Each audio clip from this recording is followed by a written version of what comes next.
St. Patrick's Day, a holiday of green beer, leprechauns, and slavery. Wait, what? That's right. The real story of St. Patrick isn't about luck. It's about faith, courage, and a man who changed a nation. Let's go beyond the myths and uncover the truth. This is the story of a boy kidnapped by pirates, a man who heard God's voice, and a legacy that still inspires millions today. Ready to dive in? Imagine this. You're 16 years old, living in Roman Britain. Life is simple, safe, but suddenly, pirates storm your village. You're dragged from your family, thrown onto a ship, and sold into slavery in Ireland.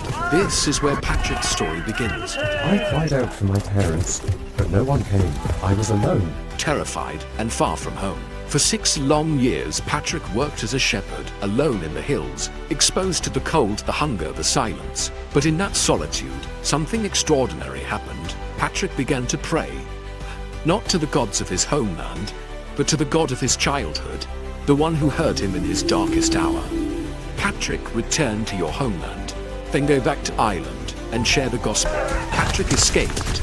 Against all odds he fled, journeying through treacherous terrain, and finally he made it back to Britain.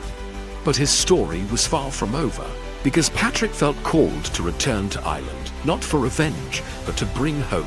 Patrick returned to the land of his captors, not with an army, but with a message. There is a God who loves you, who offers you peace, who calls you to something greater. I will not falter, I will fulfill my calling. A shamrock became his symbol, not of luck, but of truth. Just as 3 leaves form one clover, the Father, Son, and Holy Spirit are one.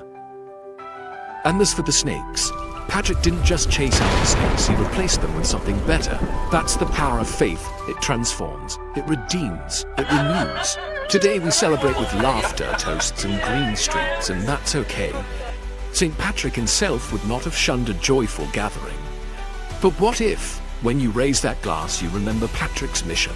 A toast, not just to good times, but to a man who turned his trials into a testimony. This St. Patrick's Day, let's make it about more than just green. Let's make it about renewal, about joy with purpose, about a faith that turns pain into power.